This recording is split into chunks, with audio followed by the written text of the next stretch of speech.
former Deputy Minister, Works and Housing, and former parliamentary candidate. MPP target 85% votes in Ashanti region, says Napo. Is it feasible? Can they achieve it? And that's what I'm to me. Dear no my Asante Mantem Asante Mantem Betuaba based on say I didn't probably come more and that's a day and that's what Musha acquiring hospitals then near more Asante Mantem no so Asante mine and Asante region to be precise. And now make a date with us this morning. We will delve into issues of Asante region.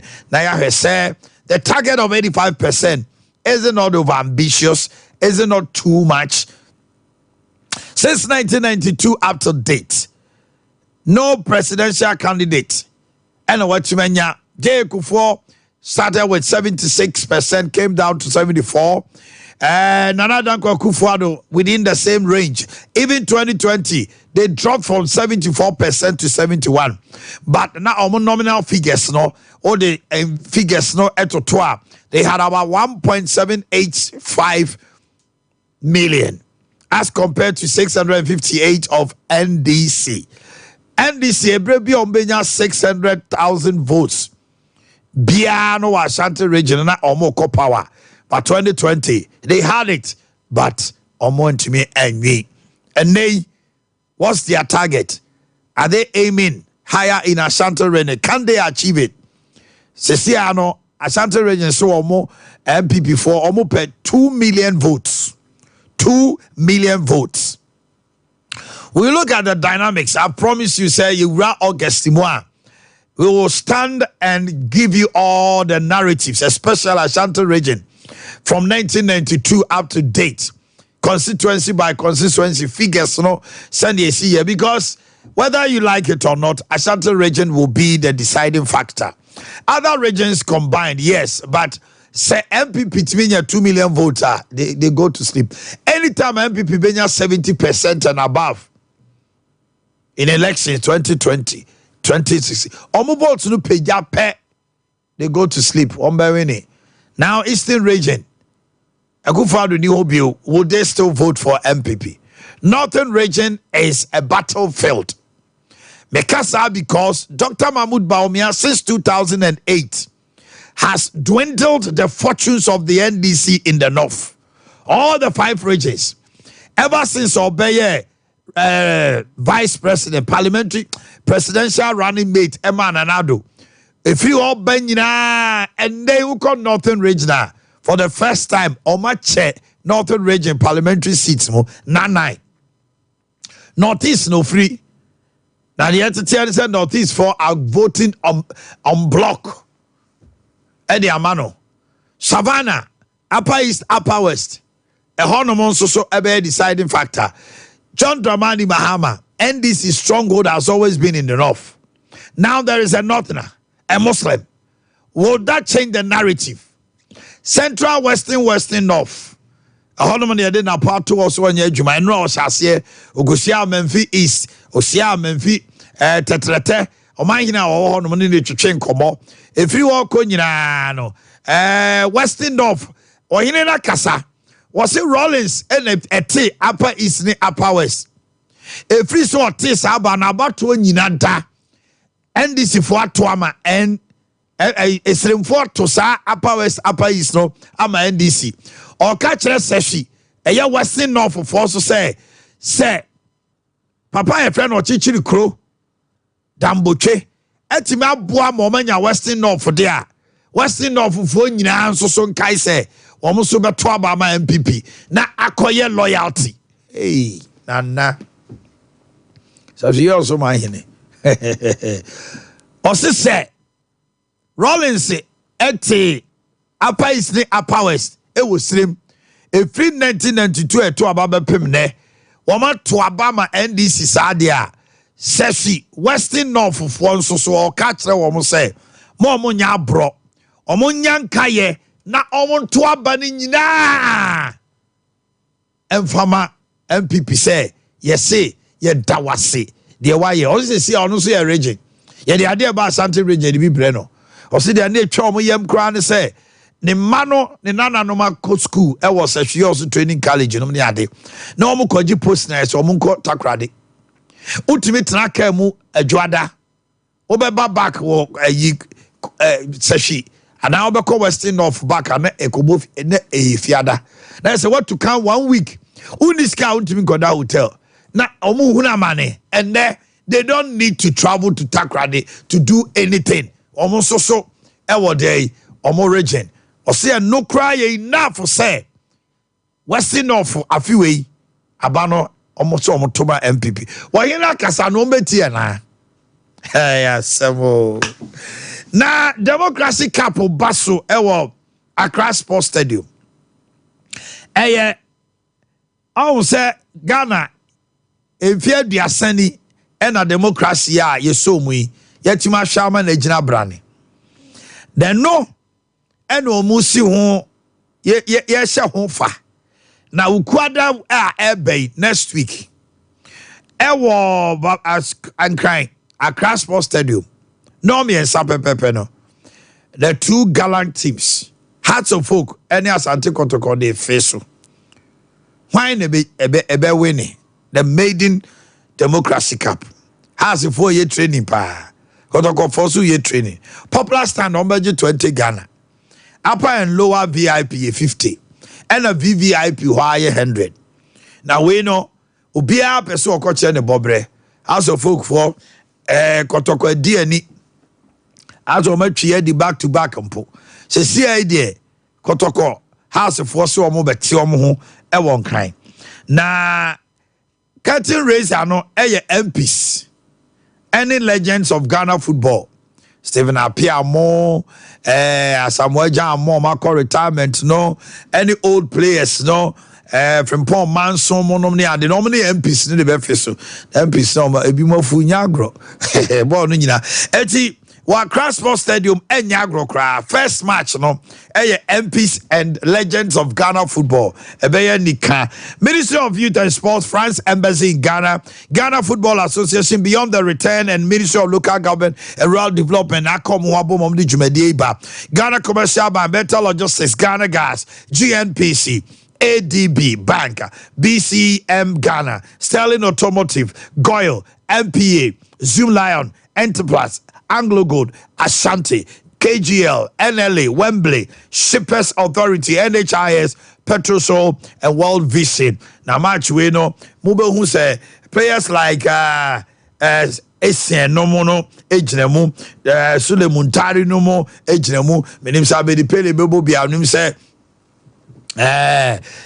Ghana, Legends, Nuna. Enye match ketwa etifa hu gym Azar group for so asne Institute of Expect Travel and Tour sister open work visa business visa study visa permanent resident visa na business partnership visa the oya ne se person kwama no ne na visit Canada USA Australia unya Schengen visa Germany France Malta Portugal na New Zealand ne Serbia UK nyina no a fa beta wo mo upese wo ye health worker nurse midwife pharmacy lab tech na muko ekoye adwuma ho upese efuoma adwuma na wo ye kyerɛkyerɛ ni wo ye sikakrabia eni na wasua banker construction worker and as a general labor security guard Institute of Expert Travel and Tour over frey 0539 858766 0539 858766 and 0504 694209 your sofa line second gate soja barracks honoma so for like second gate soja barracks wa brand no more St. Paul's Cooperative and Credit Union yes from okay St. Paul's yes a happy family St. Paul's in Kabomunin Koswo the 28th annual general meeting so question that we are donko was St. Paul's Catholic Church Father Asari Parish Hall honoma and Jumedian Airbaso ya to this stability in turbulent times we hear bremu and nipa wo kire wo no Credit Union is the solution for a stronger future o do don Credit Union yes savings account current account susu afei kwalanke to anso betima credit card ma wo mo wo ye obi a person wo to says was St. Paul's Now be a member to send a call a annual general meeting members or more shares ebay won so ubetimi akan ho but na say your branch was swami you will be a kentin chrono you will be a mekum any angoma so for 0322049580 and that's over for 0322049540 na bibia enkoso kama emfa maw na asamba ko ye niji sema me de mamo mo Europe Montie say sciatica Europe tour no basso na yaya say yesronko say 21st clinic is bringing to your doorstep a special offer a 1 month from the 21st July to 21st August 1 month treatment across Europe yeba Belgium yeba Germany yeba Romania yeba Italy na ubuku appointments is here eno ye pre-booking and pre-consultation not just a would ye ba bedru hono no ye no adi nkomo ni nyina hu ye de abibidro kan ni mfidie pa na e ba be hwe sciatica nipa bebre de wa brochira wo de o maame onim so ye adwuma sciatica kana to them ontumi nkwa adwuma ye adwuma ba komienu ano apre we ye 21st clinic first of its kind across the world. Yeah, the treatment pa and yeah, they brew herbal medicine soon yeah, they be show. Ya kwadari mu eba sciatica or to asia be pimo dentri atwetwe for number we see an book appointment 21st July to 21st August. Dr. Blessed Foster na mu ni na pam for na eba bruchiri 0244 915 116 0244 915 116 0244 915 116. Let me be a cost kama Eddie amount. Invasion Kumasi. Prophet Benjamin Fojo, God's choice. Ed Invasion Kumasi Basu. Chinao. Senonso. Nonkron pepepe nyumre eye prophetic all night ewo Maranatha evangelistic ministry sa waton sa fra se brabe hu awrade amani ye be hu se awrade kasa ho ewo nkonhyemu deliverance service empaiba hodo ogia hodo ena eba wakache entisese hwen na also fa ho ehyemu bi eba so nonkron pepepe basisi gina bia bebra edoba all night ni wi asa de wakọ se wonti bibia se a wo fra ye be kire baby a wo no bas no baby esie 020-739-4504 020-739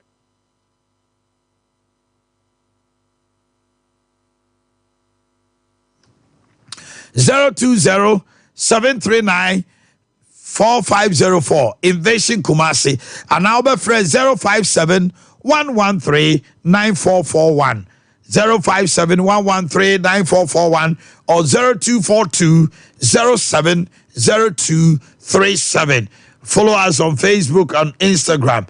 Benjamin Fojo Ministries, God's Choice. One more betonyom wojumedie ya say, Minister Kofi Pipra, Minister Reverend Minister Jojo Ahina, Minister Sandy Asare eno Ahima Mercy, me Papa Jima Sante eno Jumedie City Naso Maranatha, Snit in Chenwana, Ghana Commercial Bank Chiwo Harper Road, Bray, nebe show Urade Unyankropon na many ye.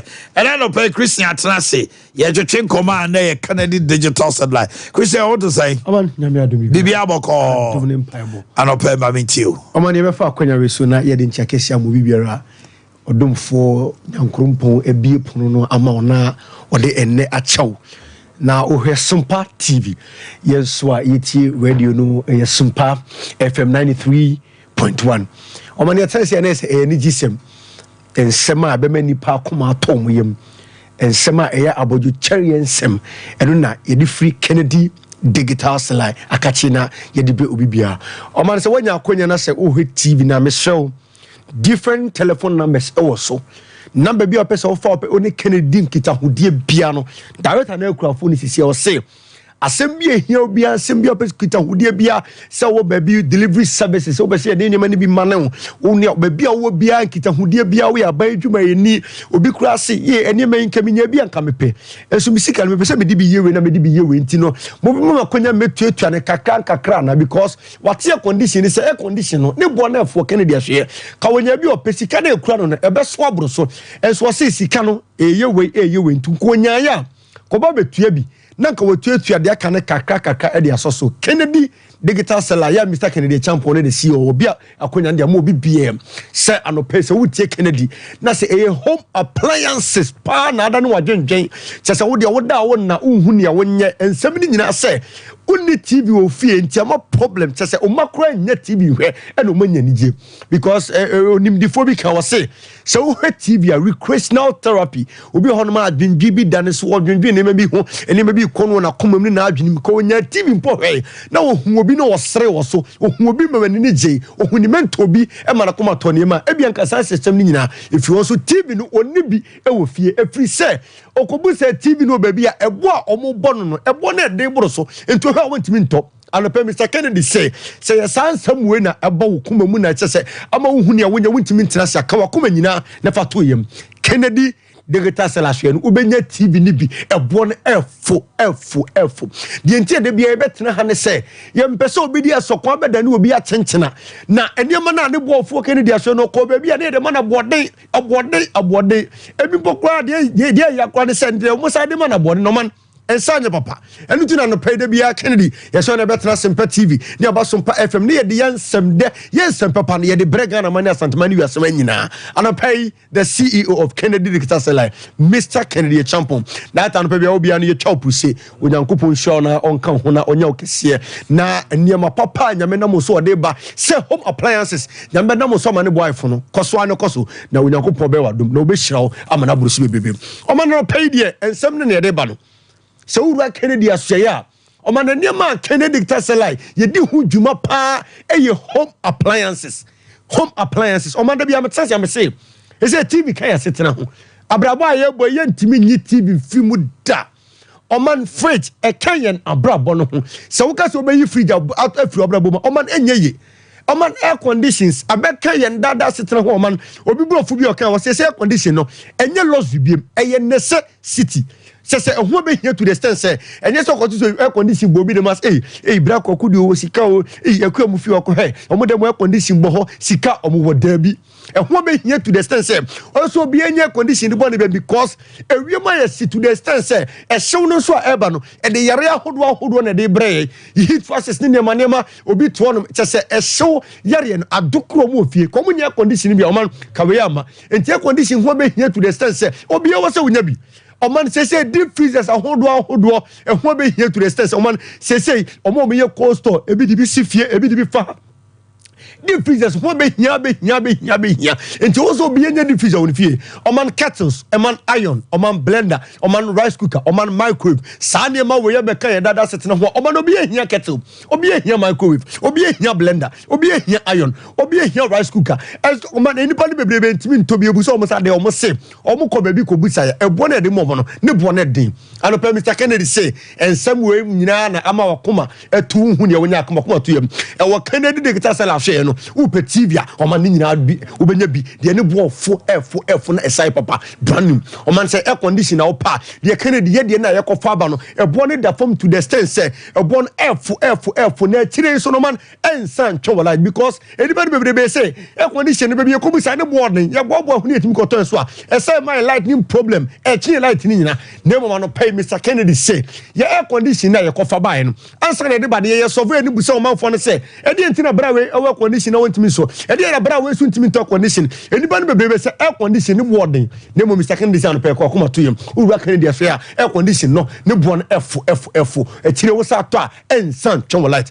your 1.5 horsepower your 2.0 horsepower your 2.5 horsepower ya ni nyina ba se de bedum Ghana mani asantmani wiasema no bia timi to condition me sere wo se wo tie radio na ye delivery services nationwide baby wo bia betimi nyama ni bia ma no wo de wo kire pone wo tumu wo wale wo kinka susunyane baby wo bia no Kennedy ye delivery services ye de numbers no e ba betu bia fa na wo de fe Mr Kennedy na ni kita hodie bia no man Kennedy di we nyina ba no ye sa de adwuma bedum Ghana man o man ye de Kennedy fufu pound machine o man ye de bia ba ye de Kennedy aburo machine ye de bia ba e ya ma buro e ya ma toko nkatie e be yam ni nyina ma kama e na fufu pound machine so man enu so ewo fufuo na e ya adwuma kese Mr Kennedy ba enipa togu so ntima me papa entra fa kase adwuma ni Ghana na wote fa kwa wote wade so o man Kennedy popcorn machine bia be say popcorn business no o man be bia ya che popcorn when na me to popcorn 10 cedis o man na popcorn someone say hey say business here cost you into the all say what the popcorn business pa na pa we here popcorn machine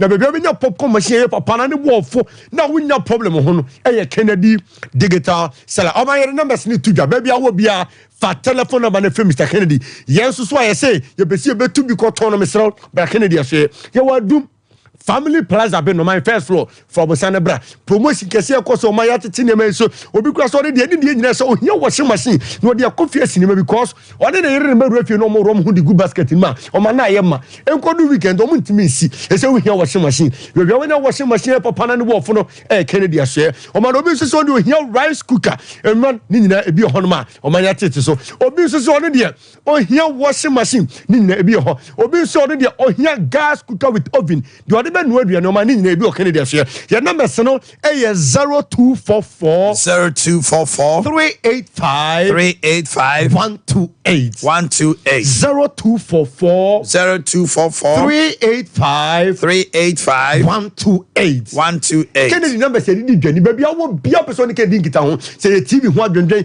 obi kura so de o hia di code ibi no de ahwe irosi e kosi na hefa no benya di code e papa ye be sa recharge ma na sundwem wa ba nya problem o ma na so ne Kennedy ahwe mesrawo sese die akwanya na ba mo obi a se obi se ono de nisika na owo no ko person de ba Kennedy ahwe o person obetuatua ne kakra na nema no eso anka waje obo nya problem Mr. Kennedy si bia puna to ama enti bia air condition 1.5 horsepower na ope ana air condition 2.0 horsepower na ope ana o hia deep freezer ana o hia fridge ana o hia TV 60 inches 65 ana 32 inches ni bi na o sika no se nya mo no ma ba Kennedy afia ya o dia wo se TV na simple ana taku ana dama o ma no betinye be to ase na wo betuatua ne kakra na eso a o ma no ba wa Kennedy afia ho na o be fa wade e de kofie we nya kwanya Kennedy wase bia to mo bibia se wo de wo si hia na madi bi na wo sika na nya mo ano abra Kennedy ahwe de da ho no fabra TV na ope air condition food pound machine rice cooker kettle na ni nyina bia o ma no betimi de aba na wo betuatua to kakra eso a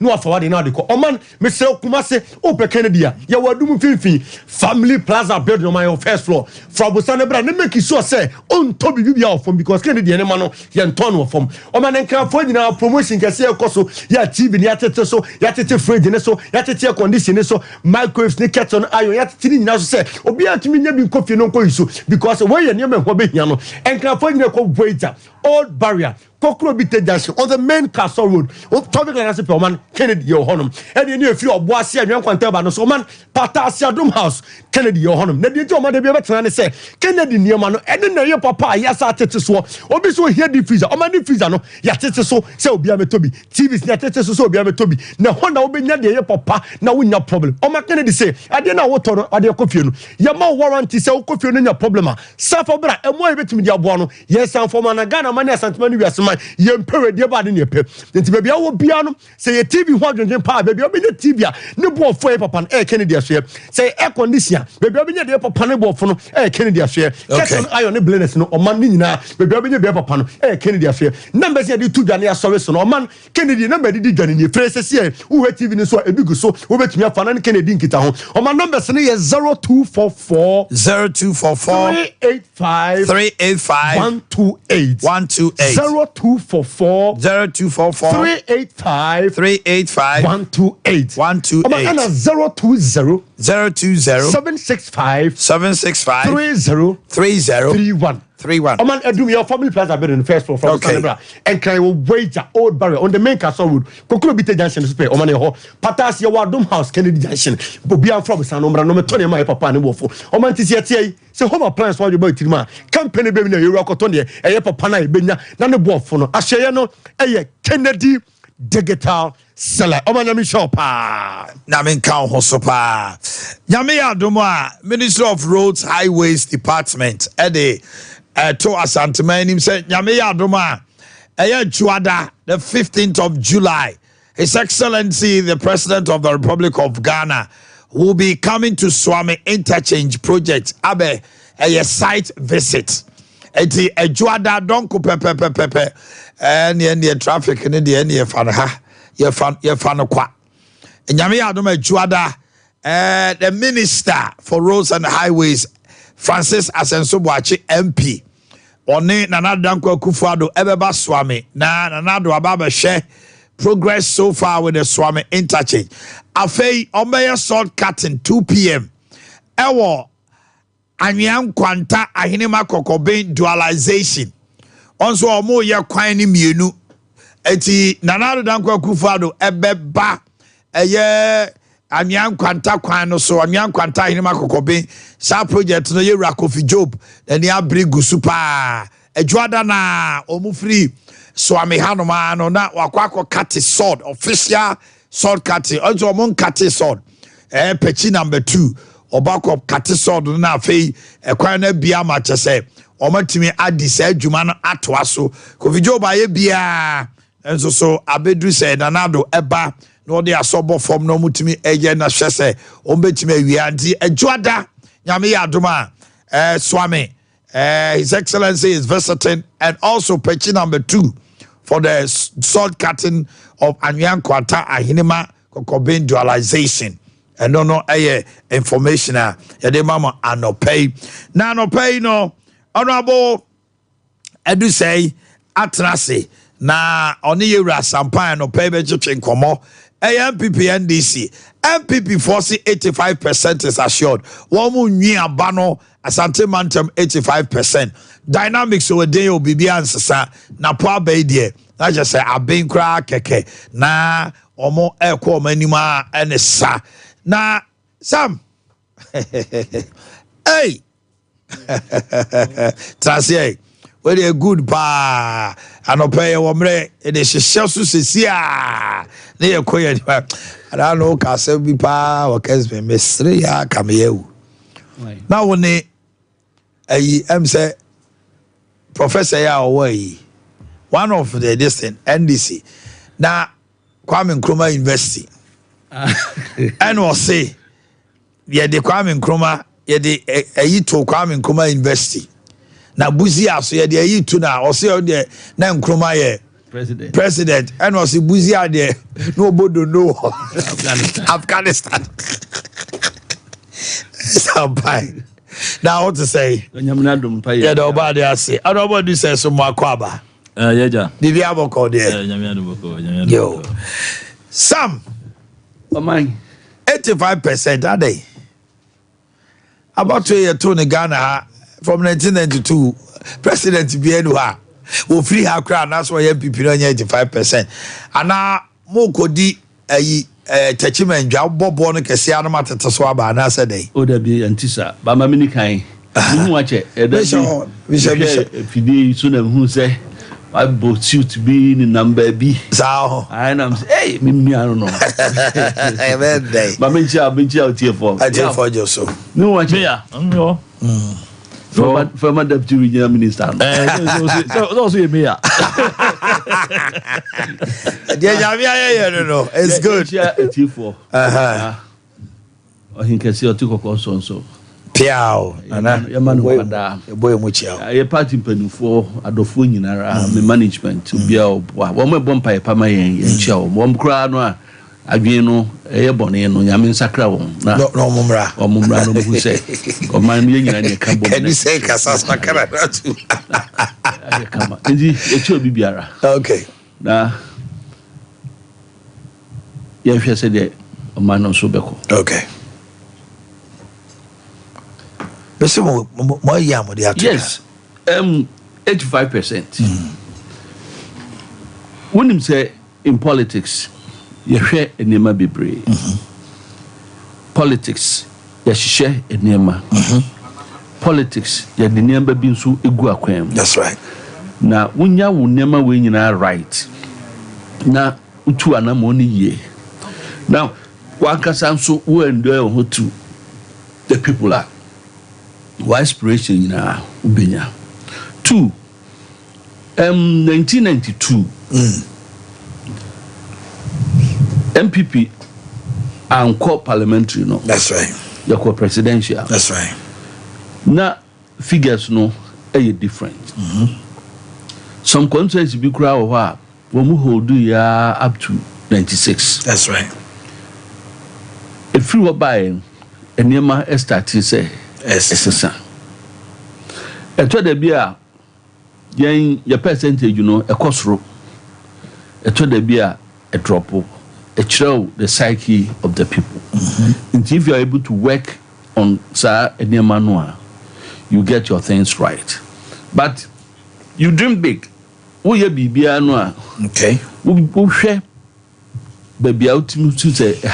92 MPP had 30.2. Yes. Adubuahi. Aye. Rawlings total figure 58.40. Go ahead. I will bring the local Ashanti vote. Then you start working towards that. Your busumi num any kakra ewo yenem. Elti 2 and among the first answer no.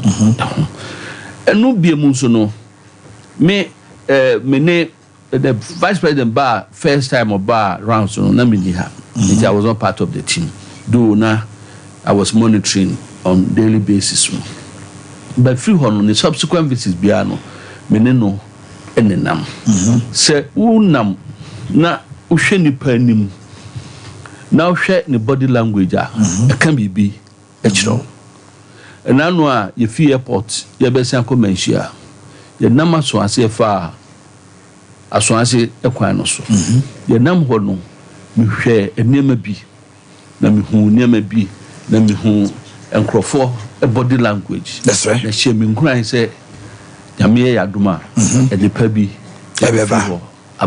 So 92 MPP had 60.54, NDC 32.87. The highest so far that the NDC has chalked with Rawlings. Yeah. Go ahead. Indeed, political parties, so the whole world,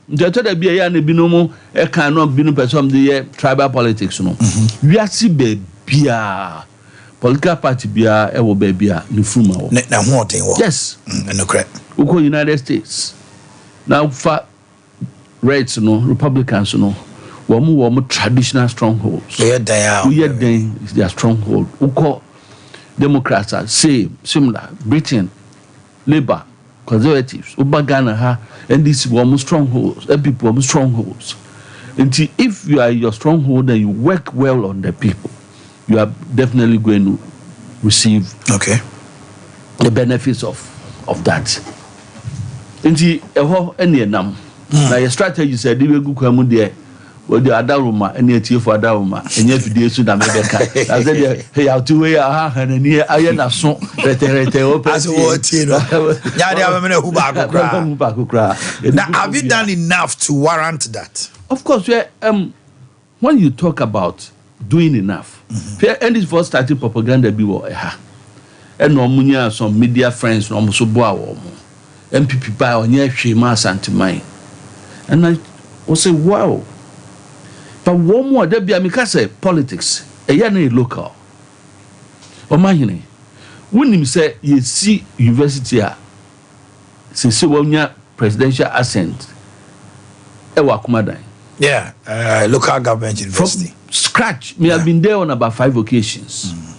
We were swami ha, na unim hua, unim diesi wo hono. Wofa bebu echiho, eni apri honom. Wonam ho na wo kwa se woma eti ho no community ayuzu ho kwan no wom na hu asphalt no ma kwan ya job I know what thing. Okay. In the history of Ghana over the past 20 years, the best time asantememu yenya stable power electricity power no the period of MPP. Uba education and now be the challenge we are used I Hanam 2 education ministers back President Kufuor time in Hano Mufi young almost single senior high school you're starting from scratch. And I'm catching the pan and say Anye Biano minim Bosumchi girls senior high school. Yeah. Anye Biano minim Kufuor senior high school. Yeah. And Ukraino and say Kramo my cosi pavilions be no the eco classes. Anye Biano that by Sectec you're starting from scratch. And he was mentioned 1. I gave him 3.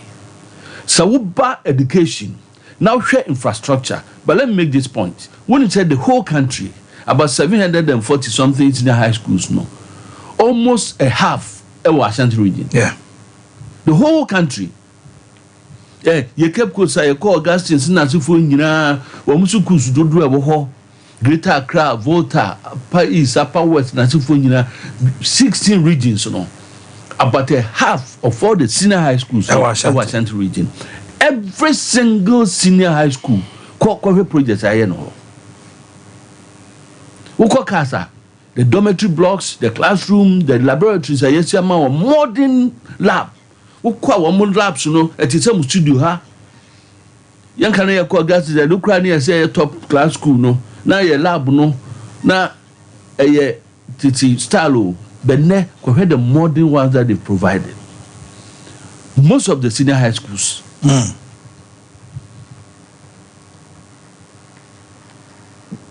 Getting jobs for the people. It is on record. We get records and yet but sumuka and abosrimuka. So getting jobs for the people. A buying we nanado dam kwekufado a buying while yet be changed a buying biara from 1957 to date. Say a single goal for 7 years plus. You employ nipa more than 2 million, which is on record figures. The figures are there. Behind me and cancer when it comes to employment. Yes. And yet an employment figure is 14.9%. Of course, but you look at the population. Okay. Yeah, at some we should situate it in the right context. As a bino of Nipana Dawson, Tino. I say Ameneno. Ameneno. And say Usha Modimba Obo. And now they are cancer. Here between 2013 about 2016. I church for a year school. Some have been at Michade. Yeah. And that's for a year school. 2012 to 2016. And this is by woman for Biajman. Omofa Kakra. No man to man for quantum. Yeah.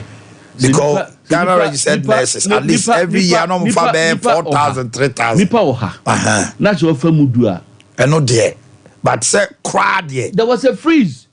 Yeah, but also a bit more equal retirement. Yeah, the dom to be shame. Placement yes. But the back say one more year. Say you for bulk to send your mobile any day. Into your buyer no. It's on record say my sadia. Buyer near war. But some man for be crowd there. Of 4 years. Ya for bia into they say one more enko enya aduma no. Eh one more year time. I think 2021, 2022. That's almost you almost said this. I think next month, next month, almost batches. 21, 22, and 23. So, into a non-equal situation when into look at the over 50,000 people are that sector alone. No, Yafa.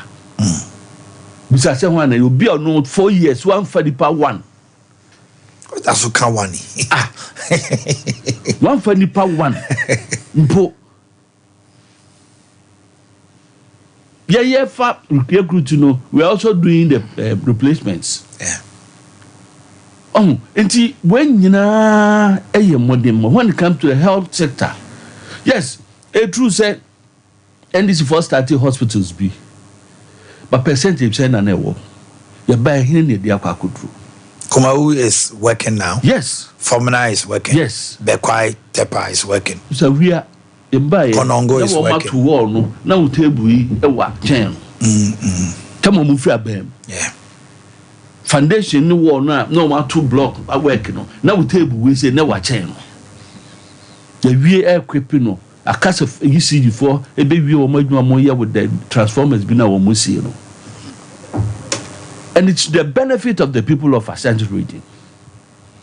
All the interventions at the buyer no, Ashanti Memuha, Ubianya be. Me offer Isaac any chosa. Me no name to a fees on BBO. Me no do am call nursing school ni training college. Mama or my allowances no. But see me be a scan am de ma wo mo no, na me de yard fufuro. And Chenipe pension. It's so prepare for pension. Now what is that? For be a mayor. What is that pension? Me. I can't finish my pension. Now I can't tell me a small boy. I can't finish when you're 60. Yes. Some more of it. nyame na ye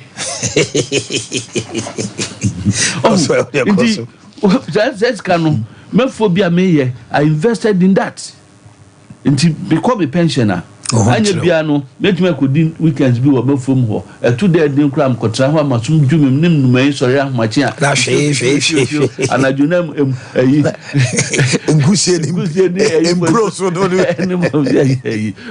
nti asantiman hwe akwan in the history of Ghana aban bia nyi akwan especially in Ashanti region than MPP. And some of you the records are there. You started say region is started so press conferences on near my no and no and necessary be no margin. And now me can say Obeka so KGTR central market no is been abandoned and then we're going for a recommencement meeting. Yet there be any contractors last week finalize it we are going to have a meeting. The letter is on my phone. I'm no pattern no ma be shase pro from me catch road there be amba me see we are going to commence work soon. It can be a biblical soon. No I know what I'm talking about. Okay, go for market and next I'm expecting the technical people to be in Kumasi today. Oh, okay. What my be designs what my be drone shots what may be all the technical languages and we are going to see work. And it's my way saying it benefited the people of Asante. Mean Asante for Asante. Okay. And a house so him say her and yes Sebi Asante for Ghana. Debbie. It's becoming cosmopolitan. Microcosm of Ghana. Yeah. Ubia duha, including non-Ghanaians. So far, who you want to know, Lebanese population Indians, Chinese, Indians, everywhere. But some are also doing well. My main fact when so now a brand here be a friend of Ibrahim Yash, Bob One Limited, or your Lebanese. I would say for the almost 3 years now. Yenya major flooding bi awo Kumasi. That's right. Adia na ba na ye ni mpanifo nya say between February and April biano you make sure say the major places na the flood in the ban. The dredge. Na ohu baby a Pentecost masori no wo ewo asafo no. Asafo VIP kwan so. Flood the for 3 years no say flooded. David. Ye koye adwuma abrantia no Lebanese ni no o se e ho yira e ho na ne shops wo ni product a esai no nyagro no board in chain sika so committee say ye fanye say adwuma no when say the first time I hear no of more than 50% of the cost. Last year this year of almost 90% of the cost because when him say Omanhene say now Lebanese nka we dey nka ya say osi no ofini krom abetra o ye adwuma wo ha onye na sumdue adwuma wo ye no edumfaso ebre no nti ono no so ne dia e so ye ma social responsibility enti say nya nipa sa du ewo Kumasi a onye sebi Ghana ni o oye Lebanese ni enti saa nyama we nyina no enkrofo hu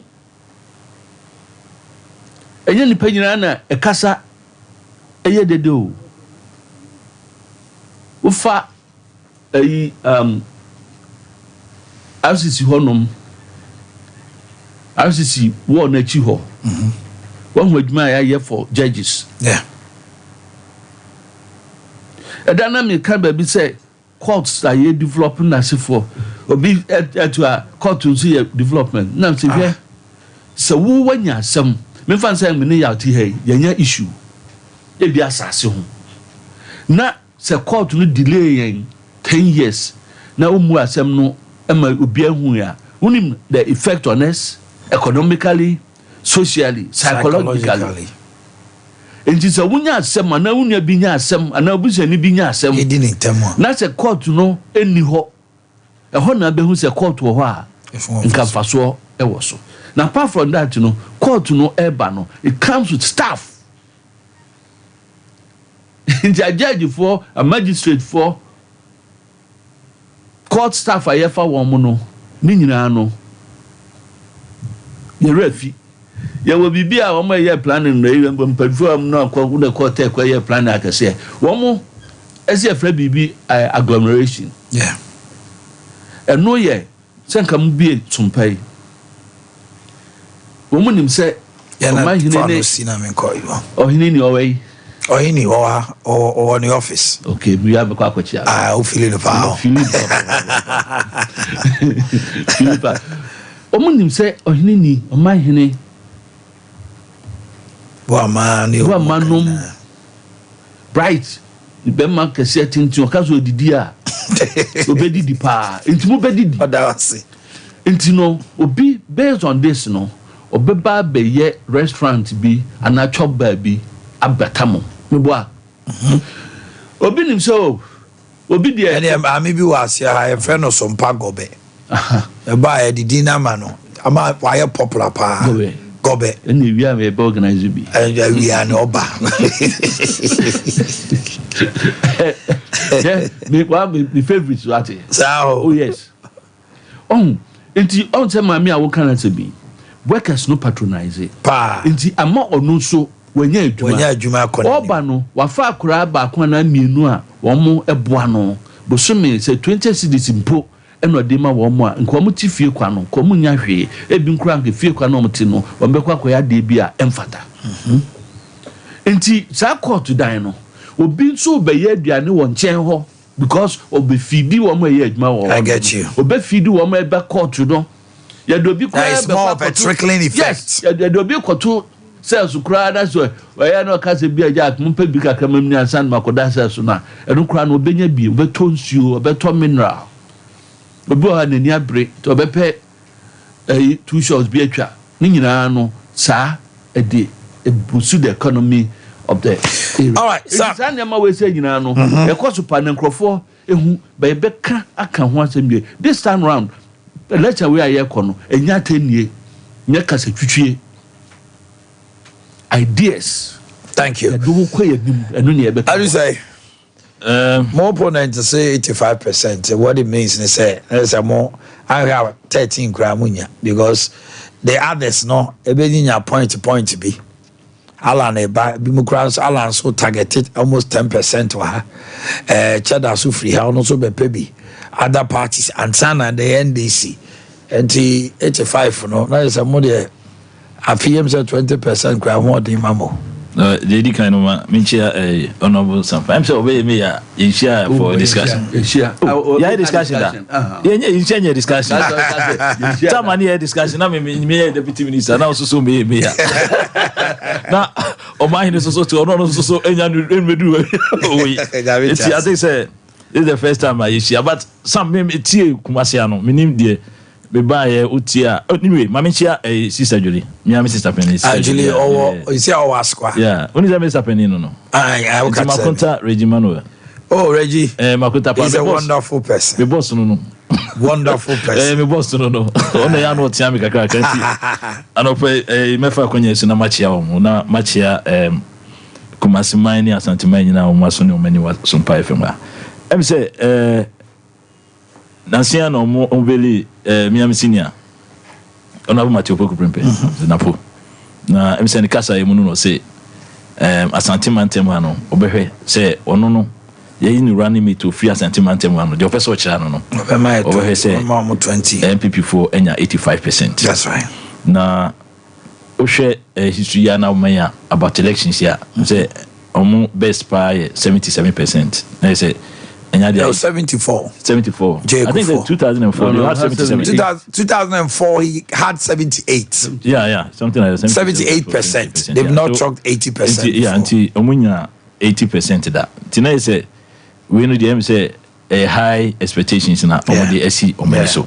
Na send your world economic permutations no otwa papa ya no odi akwetini wo mu party mu honorable Alanchematin tin hu no free Kumasi ha na ofri Asante region ha ena wa kan cheda esu free Asante region anti wo hwɛ sa permutations we kura no a na je say ebedin so they say we say ya na apathy ene let me pray as Alanchematin so no onye ni packet wa MPP mu enti ono so wadofo ha no mo MPP a me so mbeden ombedi nachi enti say wo hwɛ 85% na even 78% no manya ne da 2004 no kura no wo hwɛ ebedin de omunya no 2020 no kura no na wo hwɛ eniyema akoso ewo mu party ni kura no a ebema ade no ayedi ama mo say 80% and 78% and 74% kura ebedi ama mo ena wo hwɛ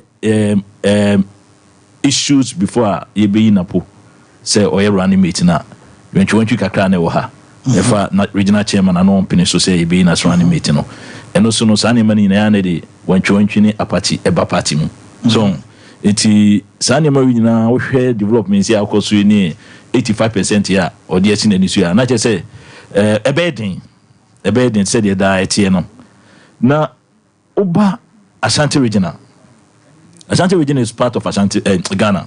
So it's a Ashanti Montemu. And you may be a see o ama Ghana fu nyina ho ekire wo no.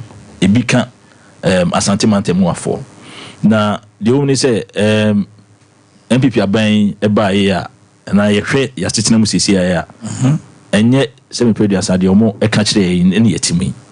Se de omo ka kire ne yetimu a aka me free say 70% or 78% or whatever they are looking for no come bet me. But senior economy ai wo hwe senior worker unemployment asemi from 2022 amoye survey 2023 no we can say increase by 14.something% no enkrofo akwa hohihim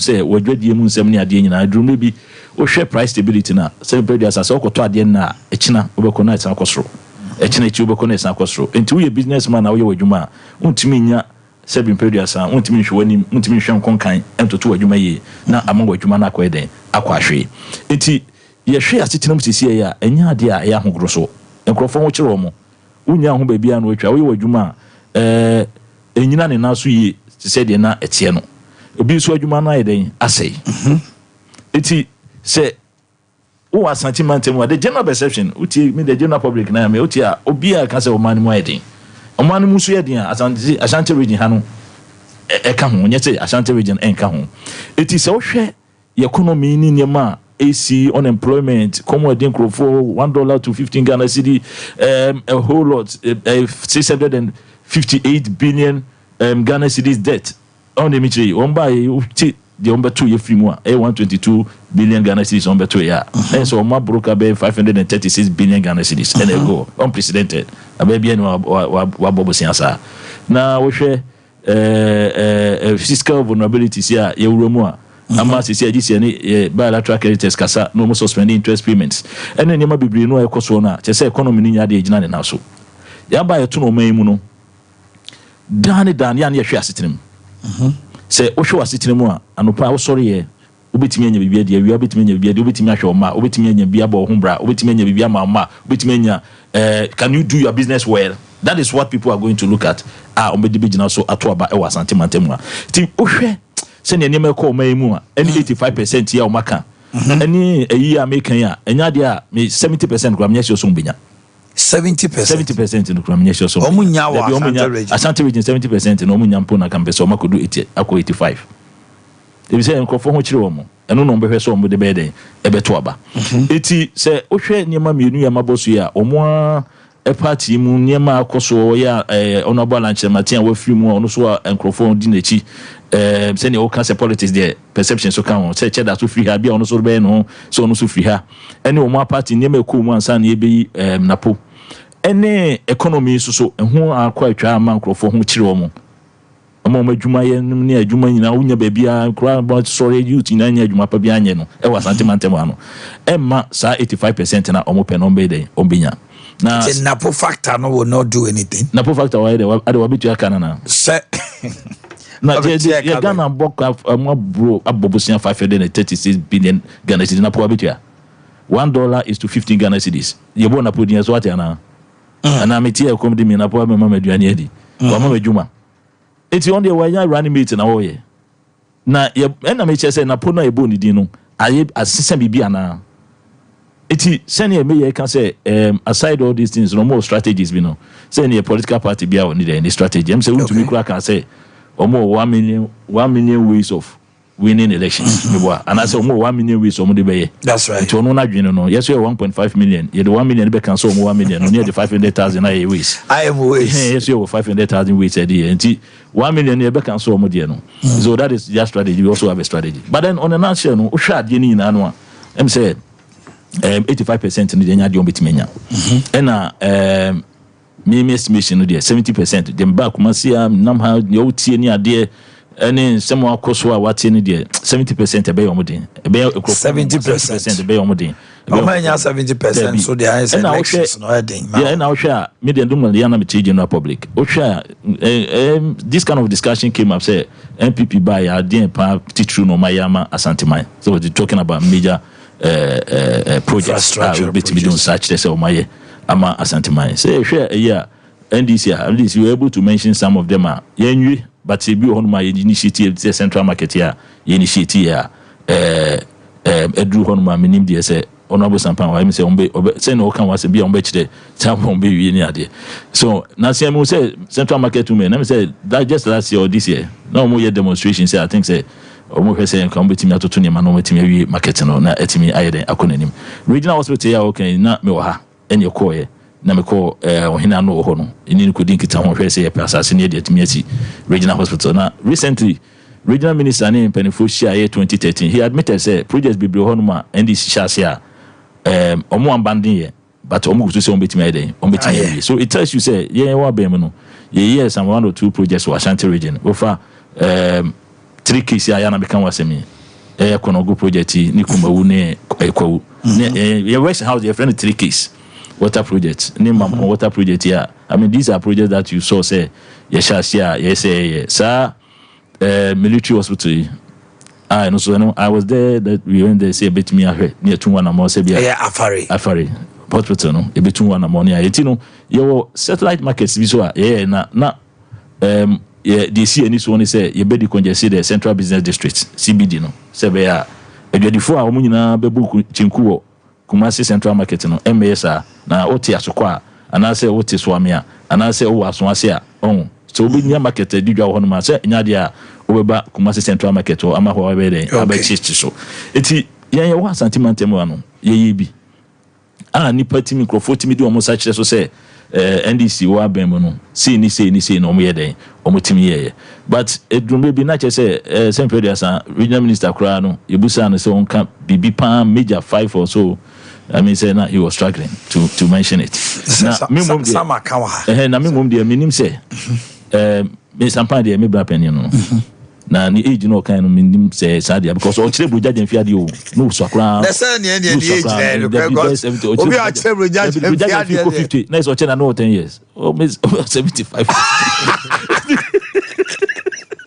Nice one bro 60 now kind of Somebody in fact we all want us to do well so but so from the NDC side you don't see MPP even passing 70 and MPP side and NDC side Ghana Asante mantem ha no de meti wo ha no nche o betimi afa 70 kra de meti wa anye che so menya 70 kra de wote meti ene ne ma say ma unse politics and chat we dem definitely wo form ti de meti wa no de ntisa na minua pani meya Sompa na ja wo me abetia mo so wo nua ya se omo no homodin kakra na omo no homodin say sam de omo no homodin ti se ne woba otia enti de me metie no onka na me hu se bia o ka bi su ko ombe hu asa correct no ejima also ye de ono ye meya no de na meti no ono wa ha de so obetimi akire de wa ya miminim Ankro focus on ye ho adwuma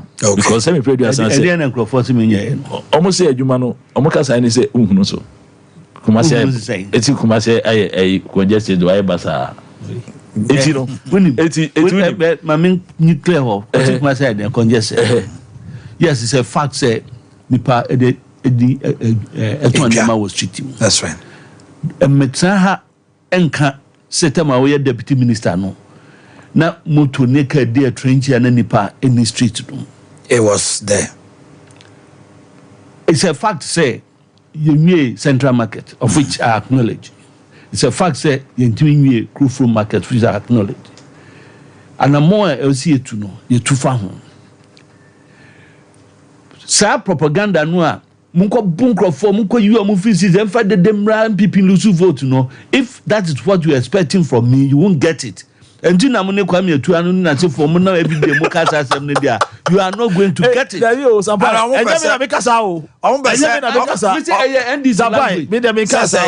Because I've got power, I'm street a white choke. Hey, that be because I'm just saying, let's be very honest with ourselves. For the past 3 years, the serenity of the city, no, the damn be near tin in as if for no, Nyamiadum, a minimal. And no, I'm resurrecting no. Yay. Effective party, no. Washington region munyane sa there be some time dey no na make am na congestion kwan na dey governance me dey no na make am Omanhene congestion kwan na dey access Omanhene utie mi nsem wa makan ya who say me more congestion deputy so say ekrowa e basa congestion aba me metie no say ka me obibi a metimi aka a me ka ho asempa me ka jo say Kumasi Central Market na em rank ewie me hu dey tie desi o na wo phase 1 kraman me ba ye em rank phase 1 kraman phase 1 ba kejeti a wo man na project e share February 2015 wo man kejeti asase wo man kejeti a Omanhene ti me mo ha no na Brazilian government no any contractors your contractor satam na omo pay sovereign guarantee say betimi aye yi no enti uhkaya June 2013 I say me na me I think na me kan wan say omo koche a otumfo kan say wo hu abaya umpeso mo develop central market no but see at the am say wanya a serious commitment to the cause na me ho ene 2013 ena enina mu na bibia parliament ma approve no ena 2015 osemo anwie 2015 February no credit shase ena me ka be 2015 February ye shase say yedi moduma na wo shase 2015 no we did it to a particular level ena ye free abem ena on buy nti time on buy no ye expect say by this time no komayede etimi yes central market central market phase 1 phase 2 no metimi phase 2 muna no phase 2 the MPP na be he's talking about phase 1 the project the design of the project was phase 1 and phase 2 that's right and no na certain part am okay me na me deputy regional minister so I saw whatever designs that about the question he's asking say central market no kejeti a ose mo anwie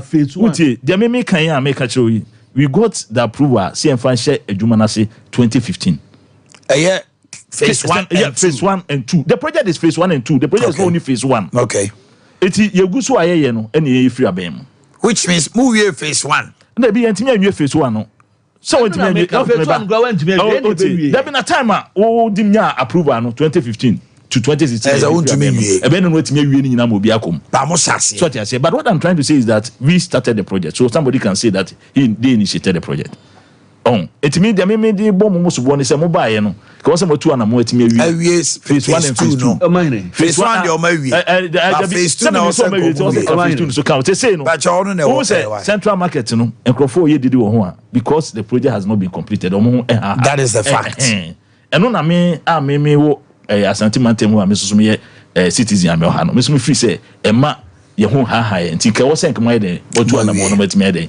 awie eti say me ka congestion na me ka in general me tie me ma bae no de mate no ena mesusu sampa me hu no afin me hu no nti ena me ka che no eti me ka so da bi o tie I mean na me ya de okosia no omo ka no wo mu tie it's also no but the issue is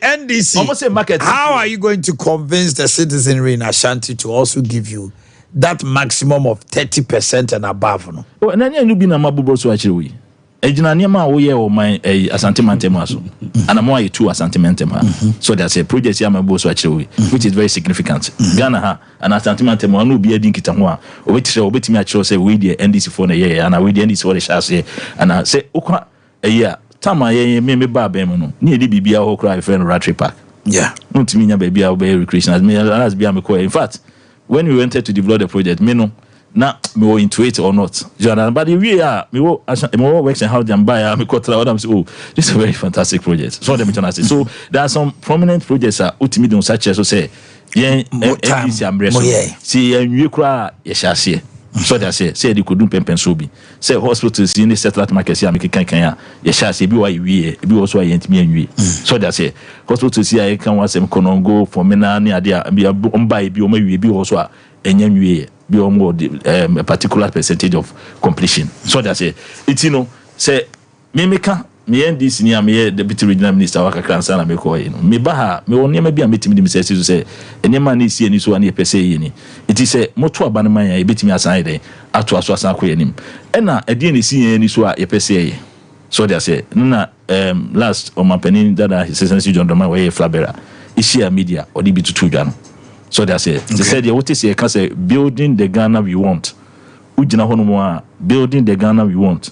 And no infrastructure provisions. 10 billion pushing no. And no eka ho. And na odi together ne beka ho na say inclusivity. They say and no a women's bank. I bet me aboa ma be 1 million. Amu ye adwuma no. Inclusivity, equality, social justice. A very cardinal. So poverty reduction. It is a Omanhene bi nya ni so ade hu say me nya akwanya no a enema bi si no meye ama sa enhance equality social justice and inclusivity na yes nipa no ade because I will hear impact assessment of any policy enema bi I consider ba equality enema I consider ba social justice that's the distribution of resources so that say equally distribution of resources say bi a wo ye say pe dia san woni bi no de wo bi no even though munyepe, but at least will be abenya the sonny. Asante region has a perception about the NDC on the basis of maybe 2016 and 2020 higher MPP stronghold. Now, Ebi Mufi say whether you write it off or not, for the first time in the history of the MPP, there is an Ashanti, a native who is a running mate. For the first time in their history, MPP, there's a non-Akan going to fight with the MDC in the north. Who want to say it should be something that should worry you? They will come to me out again. Come to Musina Akan in Anakana. Me do my say me nya bibi nyedi out in non-Akan. But can you write it off? Most of the people because as he says, strongholds near they know. Ghana, how do you say about to? I do say yet to na many. Dabe na boto na many. Ghana battle. Efa no ko na many. E kom di nipa no ase he tama edru bia 8 year na eto aba na. Omo hwe na titine mu. Tina president ko for catching ye no. Hwe asitine me to aba. Sa tama akaze mi asantini ho. Osi Kasadia Ashanti region. Osi hwe asitine me to. Awuye hi abremu kura no. Ometo ama MPP. Awuye hi abrem voter region. Ebeto ama NDC. Eno asitine mu no ye de here. Say you also, if you go to Volta, they complain about so many. Some of you complain about their MPs, yet they vote for them. Ashanti region will complain about their roads and everything, yet they will vote for their MPs and their presidential candidate. And many no so a factor. Do you want to write it off? Mostly no, politically no, you be out traditional votes. But that is that many I'm talking about. Be a party be out. Equal US squad, they all have traditional votes.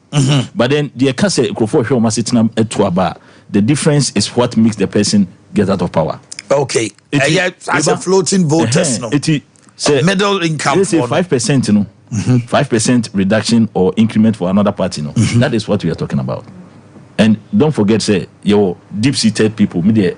So we hear the say some point say or to the fanatics. MPP. So the fanaticism too is there. But they are even some of the fanaticism it gets to some point that we all want me. Say me more bant me onkophobia na omoni NDC na mo and as one say me obi na NDC na okọ MPP. And about my onkophobia omo MPP omo so buy NDC. Okay. So that one it varies. But your onkophobia omo no omo send omo si to aba no. Omo ya na den sisan no yeden Omo hwe na esi it is here catch you say me am a politician say me ka say asante reaching ha ombe hwe o masitinem anase Ghana ha nyina no say the president Kofo kan no we hwe wasitinem na to aba sometimes those swings those who swing the power those who swing mostly no they are the target they are the one that we target and you know traditionally people no they only say na me ti making whatever the cases I vote for NDC whatever the cases sometimes I vote for but the be a wono we say me they say ntina me dey to aba okay so they say and these are the people that will make the difference eti wo mu because enkrofo hwe o mo sitina mu ento aba those who are fanatics no they will not hear but those who are not fanatics no will know say these are the realities on the ground. But me for birthdays been to Jana member mo champion na mentimo. Happy birthday this morning to Reverend Bempa. Reverend Bempa, a resident pastor, Power Chapel headquarters, Esuebua. Reverend, good morning and a happy, blissful, blessed birthday. You are a great man. I love you, and you have been a good friend and a senior brother. Now, age need no one can't tell me. Reverend Bempa, Power Chapel for Ninada Esuebua, Prophet Victor Kusibuate, Papa himself. Reverend Mrs. Anita Kusibuate, your wife and the entire family, CEO of Comfort Noche, anyone more Kenya, Professor Demensa, I say, as you celebrate your day today. Happy birthday to you, Reverend Bempa. Then happy birthday to Nancy Owusua Dufie of Yasantoa Rural Banker from Bewa Beidou. And then to my beautiful wife, Mrs. Hannah Efrifa Yatiwa of Asante Fijasi. Your husband is Reverend Dr. Okatechi Efrifa Ezra Ena Owo Yamautin Kwapa. Emmanuel Kabute of Tema Community 9. Your sister Abigail and Nsroma, I say happy birthday to you. Ruth Kwache. Nana Tewia of Dr. Mensa Heba Clinic, Soma Trinkwa. To my beautiful twins, Jaden Ishao Seibuatin and Jada Adepa Sewa Boatin of Ejuso Model School from Atoda Free Trematin, Randy K. Jesse of Millennials SDA School from your father Emmanuel Jesse and Kwale bag I'm the boy but you grass for Chew. Kolani school I'm back. No. I'm back. I grab back and I'm sitting near Mount Quan. They say bag, or the sea one how far. Would they go on the bag? Near almost what the school. They say no. Sir, one tablet pair. Ever stop beside the because we say we have money in our tablet. And they also. That's a canteen at the moment. Bag no bonnet in a canteen good town. Emmanuel, I agree. Administrator, every fire and co. And there was that. Emmanuel, I agree. Odum Chambers, Edum Kumasi, happy birthday to you from your wife, Elena Poma Boatin, Benshia Praises. And then Georgina Boatin of Koforidia Tafo, you celebrate your birthday today. A quick one. Give us B capsules, give us co capsules, give us herbal mixture, give us GC mixture and capsule. Give us B capsules, same premature ejaculation.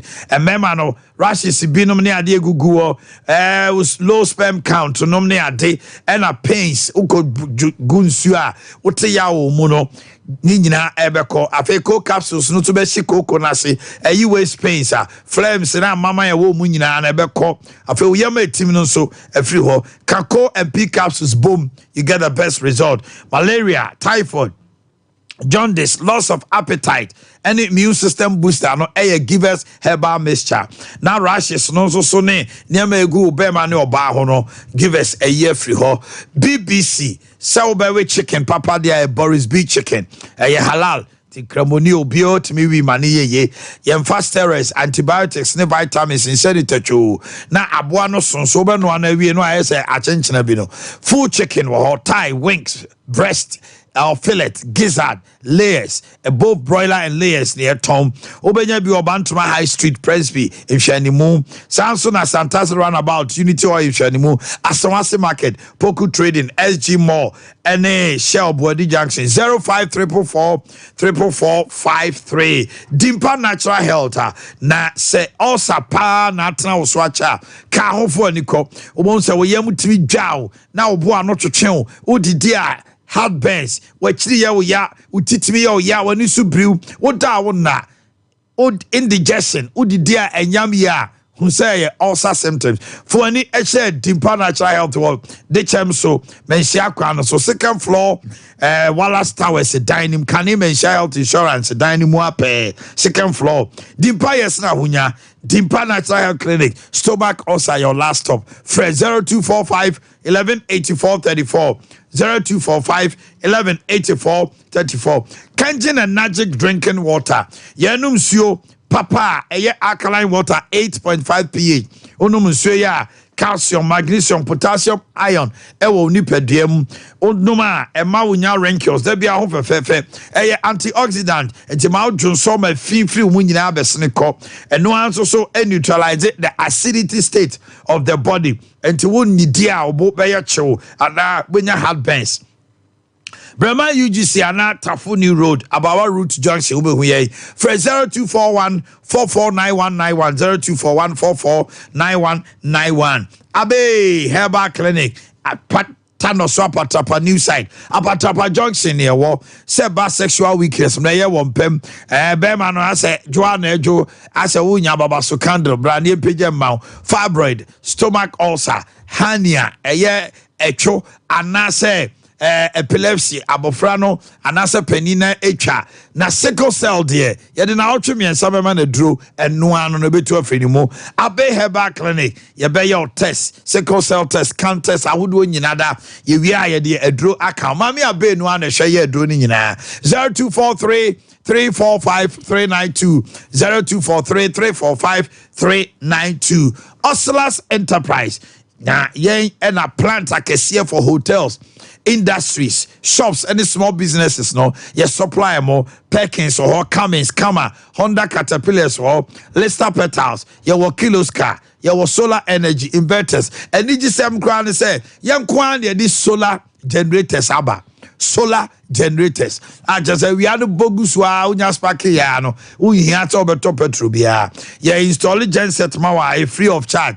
Yes, I'm out 24/7 service to customers. Now over here wa Ajiri Gano, Porsche Hotel, American House, a Champo Junction, Bawaleshi, Newtown Junction, Salibuche, Social Welfare Medina, and a Rick Junction, Adenta. Fred 020 300 5498 020 300 5498 and a 0548 0248 169 258. Time Heba say a 3D yadie party ububobia and no one say every ho a cop nipedianum ko umojemu echo yi parasite in the free hall, the general bodily pains that is associated with a yinino, a malaria, and unyabi. Yeah, the HH herbal mixture capsules, and also young Kumwa, and what dear bone nipediamoa, sell rashes, no near ding in a bay free hall. For 0244 417 0244 417 669. Fibo Ventures, yeah, the asphalt toothbrush.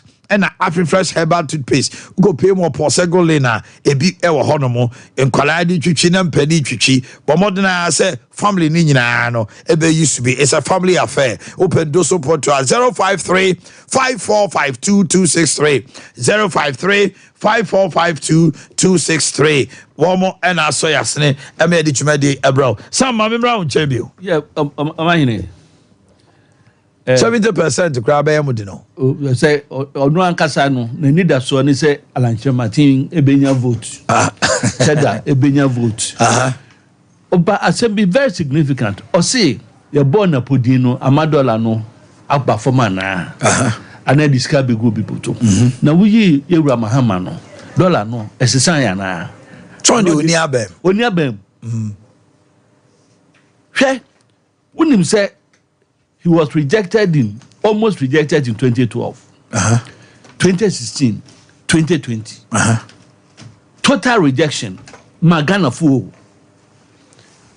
ye no krese wiase nyinara ahokyere aba everywhere everywhere oman wutu kwan wunim dia mekan enti me ntra hanka se bete ewo Ghana ha but ye hwe aban so anamo a wotuo MPP ye ba manya 3 years ni o 7 years ye ba 2017 ye then Ghana for renew your mandate my in 2020 na chese ne ye ade papa bi meboa nti e bebu se ho se edie ne baaye ye wa Muhammad kwa abrochira no akogina ho no akoka che wiase nyina se covid ne Ukraine ne ma baaye ma wiase nkanka Africa ha ye ho kire yen obedu Ghana ha na Ghana nka wiase ho biem it's a different ball game ebi eno omo keka no the bad pa na John Muhammad time former president obusare ya ni achi nkusua ayeti asi upuna no no I'm asking a simple question Ebinsi he was the president Ebinsi we are talking about jobs what's in mabunu no mrantie no we cried that we to stop recruitment man can help woman no ma do sika because no atwa nursing training allowances mu woman do sika akọ training as nurses 4 years one more madwuma anye obi oba restore allowance no ono ena mo madwuma ye nti sa mabunu na ye ka o masem no obebisa no se mehwa masitrem because school no hwan na mama allowance se bi kura ya arrears a hwan ena mama allowance no eto should be me papa bi me wofa bi me nua ba bi ontimi nya skantu ya the best school fees no John Muhammad time NDC time na they say they introduced free SHS 2015 they launched it enye for yare alaji sani ne kai ni sem ye nyina ye hu obi anim do free SHS buy sama me for no any papa for no wo mo mane dachi no ehia wo mo yaw phase 1 manyo wa ogitum phase 2 nyam na mo ye ho hwe yes the plan was a phase 1 and a phase 2 phase 2 yan yakogi ska na Omanhene wonim say even edwamfo ma no ne mema no mbetu ama ya sate adwuma no woni say it took more than 2 years but that now of station back the original minister had to bulldoze his way through 2 years no wo mu 2 years start adwuma na nka started restructuring kanka no but adwuma ya yakodu 80% yes aba ho no you cannot rubbish it agenda 111 more than 25 districts eye bi ho adwuma wa Asantuma mu a ukwa wa danfo kwamiantwifo krom ha akakra na awie trade lots of places yan kumasi de afi ni start here de nti so fa bepɔ ekwan so ampa me ho no on se bia na Ampami school no on that side no okay kati so on pa ye drain so na so ho na ye be ye Kumasi e de no kra no be ye argument bebre wa mti ye wo konfa no chi ye wo interest so ye sign wo atonsu agogo ni atonsu je fa se no akoka asuka hunti na sifo nti na nka mo tutu se emisi enya ebimpo but ye force ye enya se adwuma no minia on say monimu haya wa mo ye construction works Nanado Baha Monday a site visit site visit do be say ko dualization of Anyan Kwanta ko bin kwan no so be ko akohwe eno na that TV no so no ye ha Asantuma mu ha ye nya bio ye nya ne side ye pe no banye kwata enti yes enu kura se be hwia sitrem but nipa no so be consider enema bebre so abeka ho 2 enya sema mini ayaw ekeka ye ene ye kan asem no wo no so be ye den Dr. Mahmoud Bamia odinin sema tudwo oba magazine hanam wo ha meboa but share businessmen they raise their concerns or chere wo mo de sinani so e peso beye wanka if taxes no dem be business abumu Company mama say otimu bi hyase ne yehu se obeye na nyese me ba na meye or no the vice president 3.5 years. Okay, SCX. XDX, yes. Nkrophobia, South Korea phobia, no some be affordable housing. Or no dear anymore that time. Or my Ghana Shri, $340 million. In insurance. Insurance. Sikana ma project na ma they could change insurance to Nkrophobia or no dear anymore. What does that Former President Mahama, any dear anymore. No vice president too. A dear no or yeah.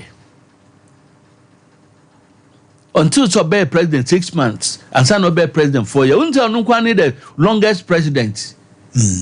Because 4 years, 4 years. Or no do the 4.5 years. Or the 4 and 6 months. No, you're 4.5 years. 6 months. 4 years. 4 years plus 6 months. Then you're 4.5. Now, so 6 months and a half. Now, we must go in. Me must go and say, what the half and go to me maybe. Because Ghana Constitution said President Mills every month 2011 and can mama and me maybe 4.5 years. Man can say 4 and 6 months. Now 4 years, half year, 2 years. Okay, you can say maybe 5. That be you can say 5 years. Half of the 5 years. 2.5 years. That be half. 4 years, 6 months, 4.5 years. We are wrapping up. I can't 1 minute. I'm going to say.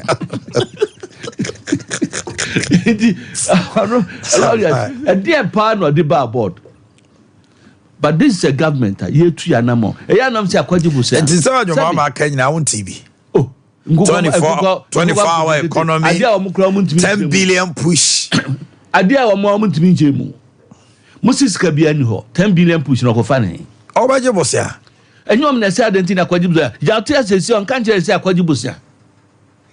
Na some me ya we say NDC cannot come to power no say omo nkwaje bo say but e bia bo say na oji ade o de ye no na ade ne mfanye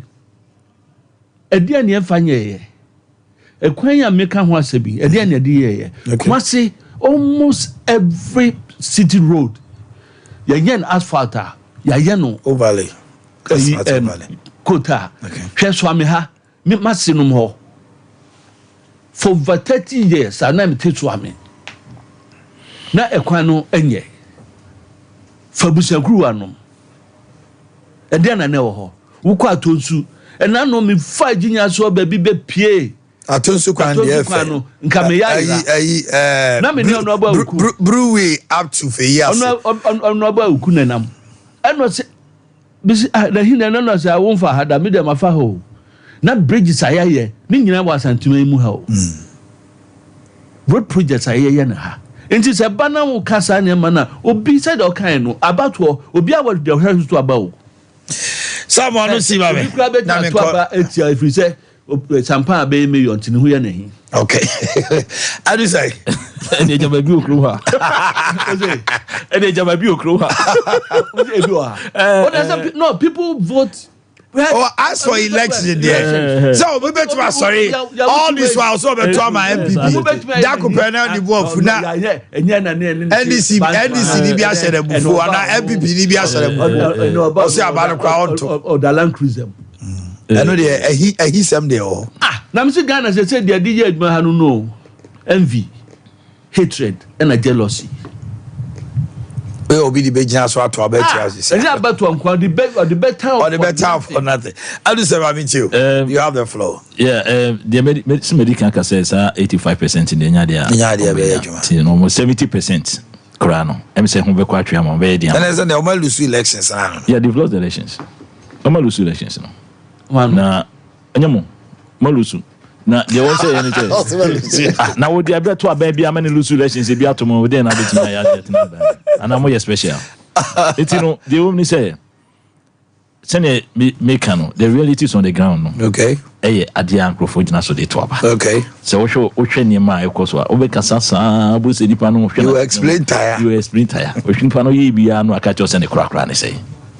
So as we work with your man phone wakasa as ne krakra ne say. So the do Kenya nyansa una ne krakra ne say. Yeah neba. Iti say 85% of me dey so many so no. Ene enema akoso asante mantem ha.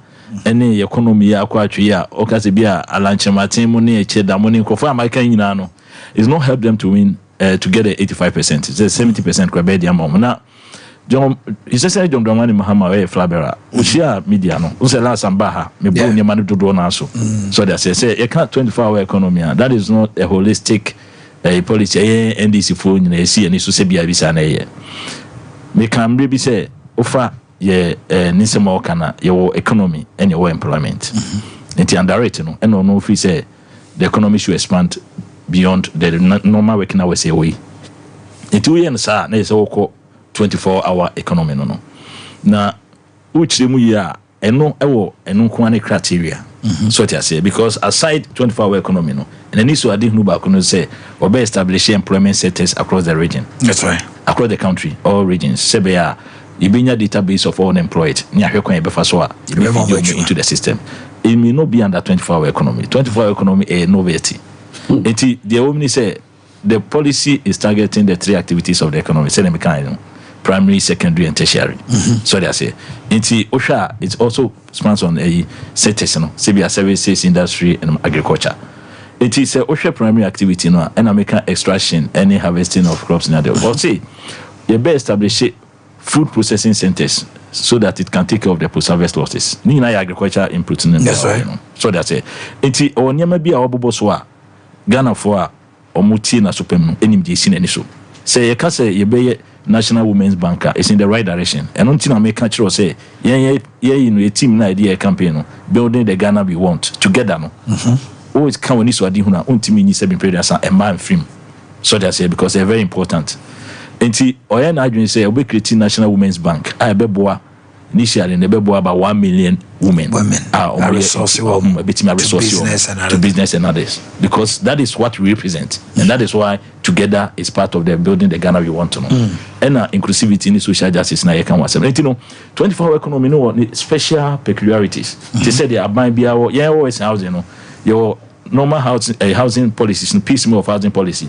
But the moment you overcast national housing policy, it means also a rule show. It is 24-hour economy.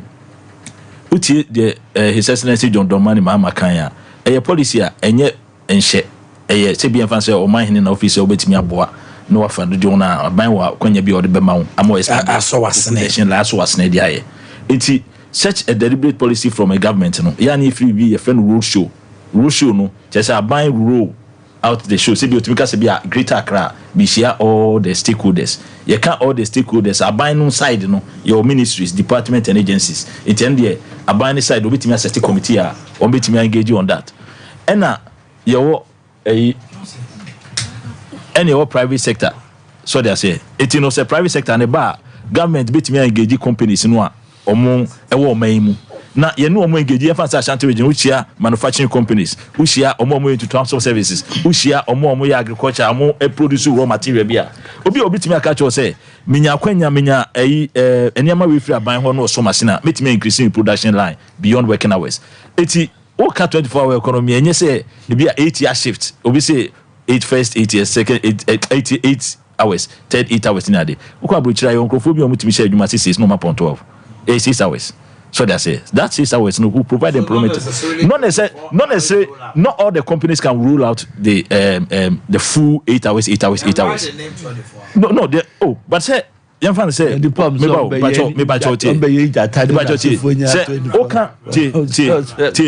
24-hour economic policy now. The investor me say they make actually we can't just say all the companies are being ruled on 24 hours. Company be on about rule of 24 hours. Initially they weren't working like that. But under the policy, because of incentives, said the Bemanutino, Ubetimi expanding production line. It is a 24-hour economy now. It has different stages of creating employment, seasonal, temporal, and permanent employment. To say the policy be at free stages, Omokan was a mere, yeah, can't see the progressive free stages by. Menam here, deputy regional minister, your day students are Neniso Mutua Bibia. A two-course school school be an idea. Obi obeti make say for uniform bra. We dey enka ho. At a point, me tisi echo different schools. Baby am call ya na nkrofobi. Teachers being nkrofobi did nkrofoska no. So what ya me che wo. If you remember, I clamped down on those who were extorting money from the students, any students, and so tuition fee. So when His Excellency John Dramani Mahama say you share progressive free exchange, I say I will use that word because now I feel rule all those things. So they say, and now do not kweku for the bind was so they say no person there. Oh yeah. It is when he mentioned say Oshashia, this is what he meant. All right. But from Dr. Mensah so enter us from here. Johnson Atnase. Chief for Johnson late kakra na so ye no mo abuku se no ma twetwe komodo. I see them twetwe sports no e be delay kakra to 9:35. Okasa wie ya e be page mo. Johnson sports and sports facilities sports there ma ya there papa sports there. Sports Astro Times and resource center. Oh, sports recreational centers. So much in Ghana. I know them.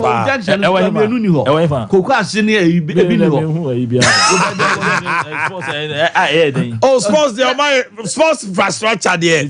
I can say Kufuado. Why are there? Now sports infrastructure na here dey. And building talent. And my people football. When we talk about sports, Dr.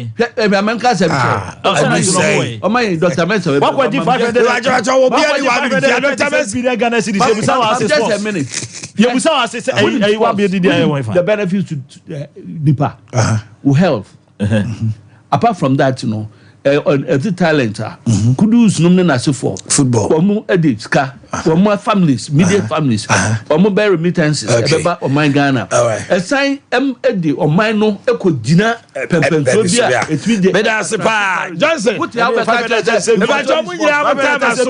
Johnson kasa Johnson Bami talk about everything oh yanchia ati for from Dr. Mensah aso ye eso said Omanhene kan we dey born title yan kan bibi say sabre be sinne otati Omanhene otari Omanhene na wonte sasa ho asem dia ene na chese minim ha bia okay na me recommend say ya hwe Sompa TV eno na obeta ate sasa ho asem Oman na nanse na me di asem bi tudwa say wan say obehwa ye wo akwada ye dware ne semena wie no na ya sa ye dudu asinche na de aboba akwada no that's right mo obehwa ye wo ntafo ye bo mo abamu but on my meet me akase now and now me no kase sa ne ma ni nyina eni hobio adentia enne ye nim se hunu nim de na kwa ma abamu hu hia ye modudo eno na ye Dr. Mensah so ye ka cho se dudo na ne ye de bobo no ne si etimi buaw e ma yare ohaw amane a e betu da bi no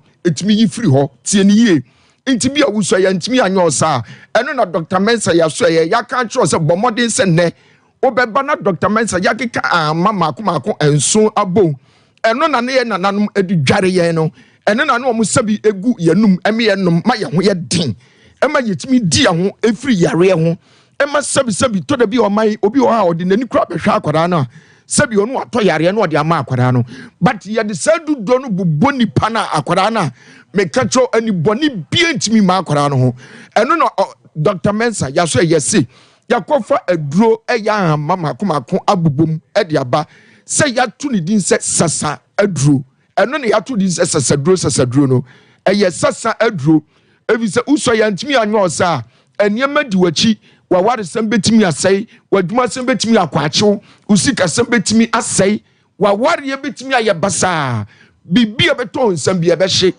Dr. Mensah ya so ye ka cho say yantimi amfa duro ni bi anka nkwada bremu a now ana enam no kasai Dr. Mensah bra beje sasadru odia opa memma o frɛ ba bia baba bia no wo bia no ye de aduro bebrew ye delivery wansu a ye kasai wanum eyi nka tie ni ye o kasa no wanum yi nka me so mentre ho that's right yare egu ni panimu ase oman emfa ho no se de otie emfa no ba papa bema bia watade pa bia hyew oguru ebegu animu ase Dr. Mensah esi brane mfa aduro nkan na watwe nu pepepe enyade a sabi wanum eyi nka no ebeba bio wana wonde hye wonkuru anum nu bone mesido onim tuo ne de ni gya atwere no ano make say Dr. Mensah atrase ewo Madina Zongo Junction on my CCI that's right Dr. Atrase o Madina Zongo Junction mesawa ya so ye kese no won kran ɛhɔ ɛna Dr. Mensa atrase Obekumasi nso a yɛwɔ Kotwi Guinness Depot ɛhɔ ɛna yɛwɔ baabi a wo bia wɔn a wɔhia woɔ wɔn a sɛbi wɔn ho atwitwi wɔn stroke ayɛ wɔn obi biara obɛma aba fam no bɔmmɔden sɛ obɛba Dr. Mensa asoɛyɛ wonim sɛ Dr. Mensa deɛ ɔnyɛ kotoko bɛhɛ ɔyɛ kotoko pumpuni yare bi a ɛha obia no bɔmmɔden sɛ ɔbɛba na ɛfa sasaduro ɛfa wɔn a wɔnum ɛyi nka ɛfa wɔn a wɔn ma ana wɔn de hyɛ ɛnum no bɔne no onyame asa de ho akyɛdeɛ ɛsɛ de ama Dr. Mensa sɛdeɛ meka no yɛmfa Dr. Mensa number no nto dwa na afei yɛmpagye mu na yɛnsɔre madi nka ka kyerɛ sɛ Dr. Mensa atrase wɔ Medina Zongo Junction ɛhɔ na Oman FM wɔ ɛhɔ nso na yɛwura Kennedy Japan na bonsa kɛseɛ no wɔ Dr. number no nie ɛyɛ 0244 92